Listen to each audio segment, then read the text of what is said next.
You're now kicking it with Brother Smalls, and we're here with two-time Grammy nominee, Mr. Gene Moore. How are you, sir?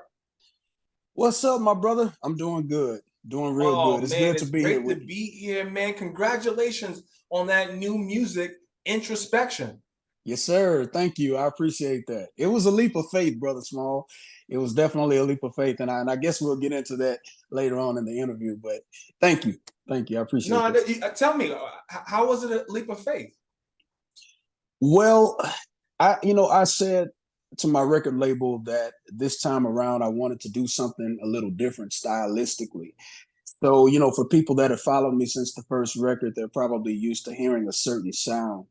And so this time around, I wanted to do something that was a little more middle of the road, a little more inspirational versus straight ahead gospel. But however, every song still has some form of God awareness. Just something that I wanted to do musically. And so I wasn't sure how it was going to be received. But surprisingly, the people that have stuck with me, they're all like, yo, I like it. Now, I'm pretty sure you're probably gonna have a few that's probably gonna say, I don't like it. Yeah, I mean, but that's to be expected. But however, the majority of the people that have followed me, they've been very supportive. And actually, in about 2 months on Spotify, the EP hit 1 million streams, and that's actually the first time that I've gotten those many streams in such a short period of time. Wow, congratulations to you, man. I wanted to ask you, your style and your sound are so distinct. Did you ever feel pressure to conform? Absolutely. Absolutely. And the reason why, and I tell people this all the time, the difference with gospel versus, say, the secular genre is that in the secular genre, excuse me, there are so many different lanes that you can tap into. Now, you may not necessarily have mainstream success, but however, there are so many different audiences and lanes and venues that you can still play. So, like, for example, there's a phenomenal artist by the name of Jacob Collier. I don't believe he's ever had a mainstream radio song, but he has an enormous fan base.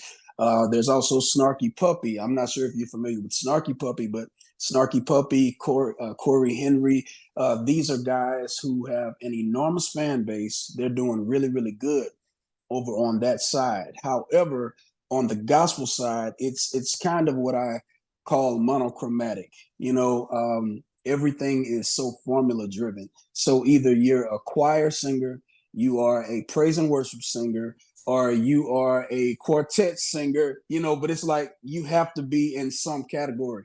I've never been one to be specifically in a category. Now, I can play different categories, don't get me wrong, and I say that humbly, but nobody's ever really been able to just pinpoint and say, okay, Gene is this kind of singer, he's that kind of singer. I'm just an artist, and I just love music.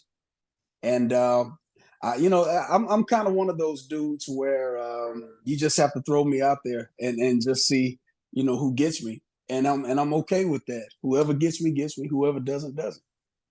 Is that your advice to others that are kind of feeling that same tug or that same type Yes. of struggle? Yeah, absolutely. Just be who you are. If you build the house, the people will come. You know, uh, and I think that where we get so defeated is that we look on social media and we see the level of success that other artists are getting, and if you know that your lane is your lane, then why are you comparing yourself to somebody else? The Apostle Paul even said, one plants and other waters, but God gives the increase. So everybody has to do something different. Everybody has a different role, a different job. We're all serving the same body, but everybody has a different job. So I may not ever have the same level of success as a Kirk Franklin, but I'm just going to be the best Gene Moore that I can be. Oh man, that's spot on. That's really spot on. Yeah. Tell us about introspection. Is there a special meaning or, with the title? So my mom, God rest her soul, she passed away this February. But my mom, she was big into education. My mom was a school teacher for years. She was a principal for years. Then she even became an administrator for the Houston Independent School District. So I'm saying all that to say that because my mom was so pro education, I like to pick words that kind of have a big vocabulary that'll make people say, why did he choose that? What does that mean? Okay, I have to Google that to see what that means. But if I can just simplify, introspection simply means self-observation, self-assessment. So during the time of the pandemic, my last record was cycling out, and I had to start thinking about what I wanted to do for the next record. And so I really didn't know what I wanted to do or what direction I wanted to go, Brother Smalls. And so what I did, I just started like journaling and just making my daily life into a song. So like for example, on the EP, the first song was written by B. Slade and it's called All Right. The opening lyrics of the song says, first thing in the morning you're complaining, but you say you want to be happy, but you don't look happy. So that was me, because during the pandemic I wasn't happy. Nobody was happy. Everybody was just sitting at home. So every song on that EP, it pinpoints my life or how I was feeling, during some particular time. The song "Beautiful" that I did with India Irie, that's a song that I wanted to sing about my feelings concerning love and my wife and marriage. So everything has a story. Everything is really Gene Moore just being vulnerable on that EP. My introspection. Oh, that's real good. That's real good. Yeah. Tell us about the power of music and your understanding of that. Yes. I say this all the time that music is that one thing that will bridge everyone together. It doesn't matter what language you speak, it does not matter what age, it doesn't matter what ethnicity. Music is that one common thread that'll bring everyone together. So, prime example, some years ago, I did a workshop in Italy and they couldn't understand any English, but I just began to sing. And even though they couldn't understand the words, it was something in the music, the notes, the feeling that resonated. So, again, music is that one common thread that will calm the savage beast. White, black, Hispanic, Asian, 35, 55, 25, 15. Everybody loves music. I don't know anybody that doesn't love music. I know a lot of people that don't like preaching. I know a lot of folk that don't like church, but even people that don't even like church, they say, well, I just enjoy the choir. I enjoy the praise team. I enjoy the music. No, that's good. Do you consider music your purpose and call? One of them, yes, yes. What a lot of people don't know is that I'm a preacher too, Brother Small, and I'm an elder at my dad's church. Yeah. So people don't really see that side of me, but singing is definitely a part of the call. But I wouldn't say that it's the end all to be all. I think that I'm really just beginning. Now, I do say that music has been the catalyst that God always uses to open doors, to bless me with resources, or to establish connections that I've made with other people. Music has always been that, but it's not the end all to be all. No, I'm glad that you said that because I often talk to people about their purpose and they ask me, can purpose change? And I really think that your purpose, it's just you can have different applications to your Yeah. purpose. Mm-hmm. And so my question to you, do you feel like your purpose is shifting a little bit? Evolving.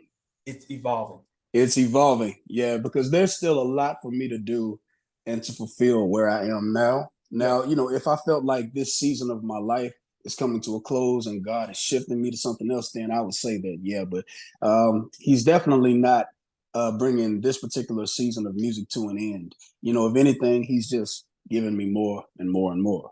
So I like to use the word evolve. Gotcha. Yeah. Gotcha. No. I mean, we feel like you're just getting started in a way Yeah. of just kind of really embracing, who God has called you Mm. in this genre. What has surprised you about the gospel industry? Brother Small, I think you're about to get me in trouble now. Hey, Woo. Let, uh, take your I'm time. I'm okay. I'm gonna just go ahead and I'm gonna say it. Unfortunately, you would think that because we're singing gospel music, that most of us would have a ministry mentality. And unfortunately, for some, not all, but for some, this is just entertainment. It's just a business. And some people that say that they are gospel artists don't even have the gospel. And you can see that in the way that they treat people. Jesus said the first greatest commandment is to love God. The second is to love one another. Uh, to answer your question, I've really been shocked at the lack of grace, the lack of love, the lack of humility that I've seen in this business. Now, that doesn't apply to everybody because you have some really, really good people. But, for the ones that don't really profile that don't really profile Christ, it's really shocking. And if you don't really understand what you're doing and why you're doing it, you would quickly say, I'm out. I don't want no parts. Yeah. Wow. No, no, thanks for sharing that. And it reminds me of a scripture that talks about even the word being preached, that some people preach the gospel out of gain or Yeah. fame, but also others preach it out of a sincere heart. And Yeah. so I think you probably would have that, in all different industries. Mm-hmm. Yeah, Gotcha. absolutely. Mm-hmm. Hey, did you always see yourself where you are now? Nah, not at all. I'm a Really? visionary. Yeah, I'm Okay. I'm a visionary. It's 2023. I'm already thinking about plans for 2024. I like to consider myself as a forward thinker.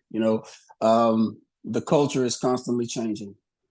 Now we don't change because the culture is changing, but however, some of our presentations, our methods, our approaches, may need to change, may need to be modified. I don't even want to say change, may need to be modified, just so that we can stay in alignment with, the generation that's coming up and with things that are changing. So prime example, Brother Small, true story.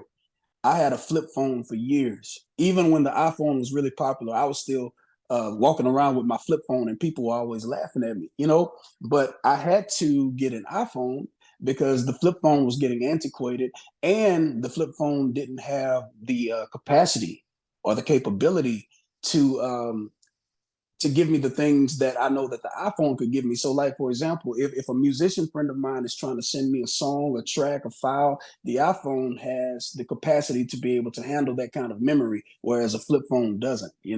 So I still have a phone. I just don't have a flip phone anymore. I had to graduate to an iPhone. So I look at it that way. We don't change, we just modify. So that we can still remain effective. No, that's good. Trying to remain effective. What's next for Gene Moore? Yeah.